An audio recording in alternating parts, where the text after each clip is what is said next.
بسم اللہ الرحمن الرحیم۔ بے شک تمام تعریفیں اللہ کے لیے ہیں۔ سامعین کرام السلام علیکم۔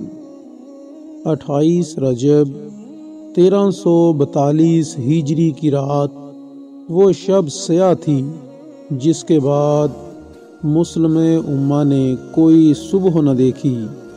مصطفیٰ کمال نے استنبول کے گورنر کو حکم دیا کہ صبح طلوع آفتاب ہونے سے پہلے خلیفہ عبد المجید ترکی چھوڑ چکے ہوں۔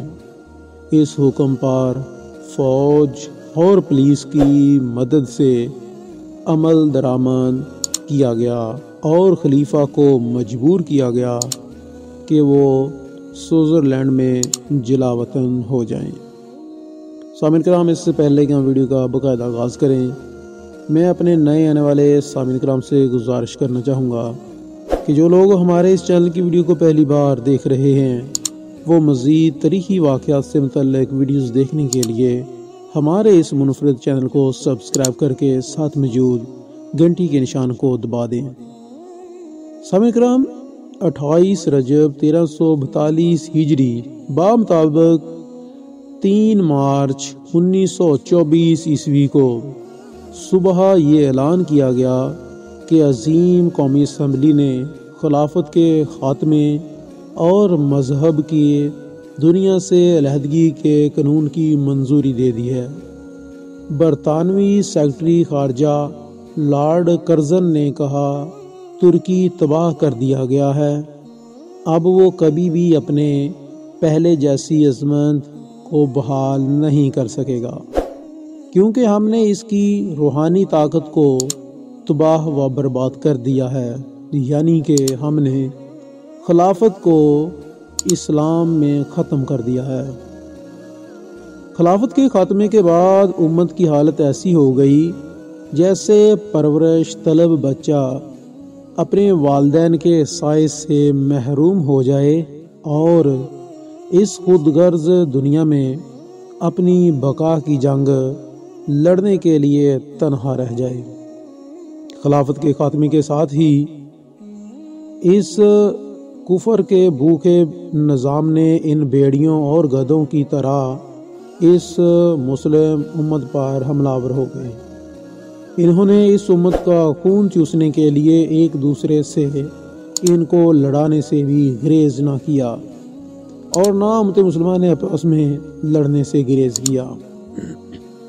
اسلامی شریعت کو بالکل ہی معطل کر دیا گیا۔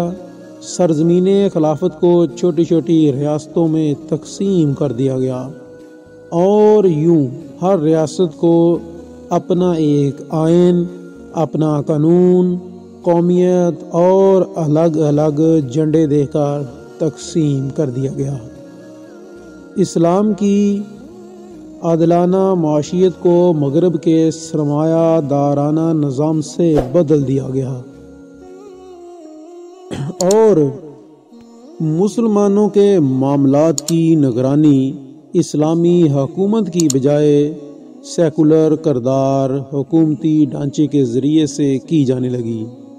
مسلمان خلیفہ سے کتنی عقیدت و محبت رکھتے تھے، اس کا اندازہ اس بات سے کیا جا سکتا ہے کہ خلیفہ معتصم باللہ کی شہادت پر شیخ سعدی رحمہ اللہ علیہ نے ایک مرثیہ کہا، باوجود کہ آپ مرکزی خلافت سے بہت دور شیراز میں رہتے تھے، لیکن آپ نے ایک مرثیہ اس طرح لکھا جس کا ترجمہ کچھ یوں ہے، اگر امیر المومنین مستعصم کے زوال پر آسمان سے خون کی بارش ہو تو بجا ہوگا، اے محمد صلی اللہ علیہ وسلم، اگر قیامت زمین پر ہونی تھی تو آ کر دیکھے کہ مخلوق خدا پر قیامت گزر گئی ہے۔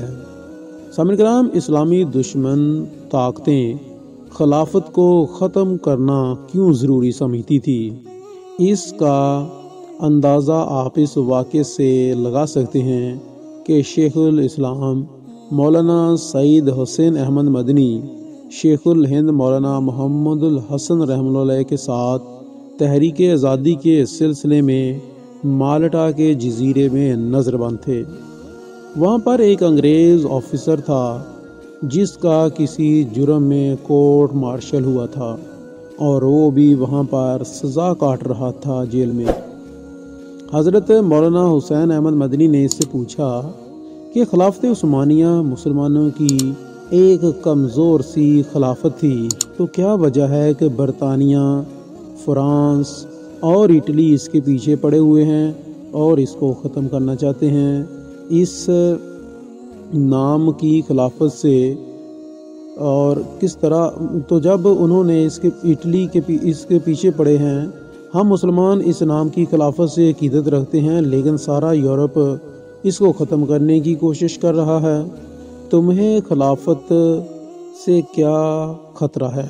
تو اس نے کہا، اس سپاہی نے جواب دیا کہ مولانا صاحب، آپ کا سوال اس قدر سادہ نہیں جس سادگی سے آپ نے یہ سوال پوچھا ہے۔ یاد رکھیں، خلافت عثمانیہ ایک کمزور سی خلافت ہے ضرور ہے، مگر قسطنطنیہ میں بیٹھا ہوا خلیفہ آج بھی کسی غیر مسلم ملک کے خلاف اعلان جنگ کر دے تو مراکش سے لے کر انڈونیشیا تک مسلمان نوجوان کی بھرتی شروع ہو جائے گی۔ سارا یورپ ان دو لفظوں سے کانپتا ہے جو کہ خلافت اور جہاد ہیں۔ یورپ کے تمام ممالک متحدہ ہو کر ان دو لفظوں کی قوت کو ختم کرنا چاہتے ہیں اور انہوں نے یہ کر کے دکھا دیا۔ خلیفہ عبد المجید ثانی کے معزولی اور سقوط خلافت کا اقدام امت مسلمہ کے لیے 20ویں صدی کا سب سے بڑا حادثہ تھا۔ مسلمانوں کا مستقبل تاریخ ہو گیا۔ مقامات مقدس اغیار کے قبضے میں چلے گئے۔ عالم عرب میں اسرائیل نے جنم لے لیا۔ پاکستان 2 لخت ہوا۔ افغانستان میں آتش فشاں پہاڑ لاوا پھٹا۔ بابری مسجد کی چیخو پکار سابقہ کر گئی۔ وادی کشمیر مسلمانوں کا مقتل بن گئی۔ عراق کا بھی عرق نکال دیا گیا۔ لبنان خون میں نہا دیا گیا۔ یہاں تک ہی نہیں بلکہ شام اور برما کے مظلوم مسلمانوں کے خون سے بھی ہولی کھیلی گئی۔ یوں سامعین کرام، مسلمان بالکل یتیم اور لاوارث ہو گئے خلافت کو ختم کرنے کی وجہ سے۔ سامعین کرام، ضروری ہے کہ ہمارے خواص و عوام نظام حیات اور طرز حکومت کے لیے اقدام مغرب کی طرف حریصانہ نظروں سے دیکھنے کی بجائے اپنا رشتہ اپنے اس ماضی پر، اپنے درفشاں اور اپنے اس عظیم ماضی سے جوڑ لینا چاہیے اور شاہراہ خلافت پر ہم کو گامزن ہو کر ایک حقیقی شناس مرد قلندر کے اس کہے ہوئے سچ کو کر کے دکھا دینا چاہیے کہ کسی نے کہا تھا کہ اپنی ملت کو قیاس اقوام مغرب پر نہ کر۔ ویڈیو اچھی لگی ہے تو لائک کیجیے گا اور ہو سکے تو دوستوں کے ساتھ شیئر کر دیجیے گا۔ ملیں گے اپنی کال کو ایک نئی ویڈیو کے ساتھ، تب تک کے لیے اجازت چاہتا ہوں۔ دعاؤں میں یاد رکھیے گا۔ اللہ نے